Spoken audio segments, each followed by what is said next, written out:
আসসালামু আলাইকুম।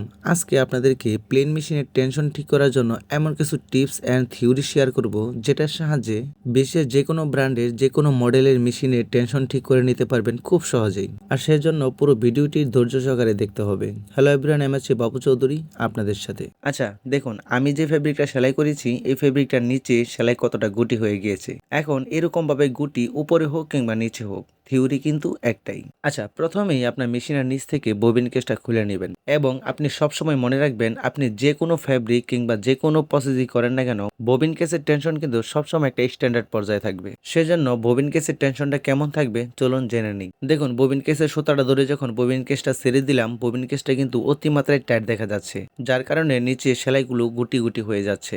এখন ববিন কেসে থাকা এই ছোট্ট নাটটিকে দিয়ে টেনশনটাকে একটু ফ্রি করে নেব, মানে লুজ করে নেব। এক কথায় ববিন কেসের সুতাটা এমন এক পর্যায়ে থাকবে, যখন আপনি ববিন কেসের সুতাটা ধরে ববিন কেসটা নিচের দিকে ছেড়ে দিবেন তাহলে স্মুথলি নিচে আসবে, কোথাও অতিমাত্রায় আটকেও যাবে না, একদম ফ্রি ভাবে নিচেও পড়ে যাবে না। এমন এক পর্যায়ে স্ট্যান্ডার্ড পর্যায়ে রাখতে হবে। আপনারা ভালো করে লক্ষ্য করে দেখুন, ববিন কেসের স্ট্যান্ডার্ড টেনশন কিন্তু এইটাই, এভাবেই অ্যাডজাস্ট করতে হবে। এখন ববিন কেসটা মেশিনের ভিতরে লাগিয়ে আমরা চালিয়ে দেখব টেনশন ঠিক হয়েছে কিনা। আর যদি ঠিক না হয়ে থাকে তাহলে বাকি সকল কাজ সামনে থাকা মেইন টেনশন বুশ থেকে করার চেষ্টা করব।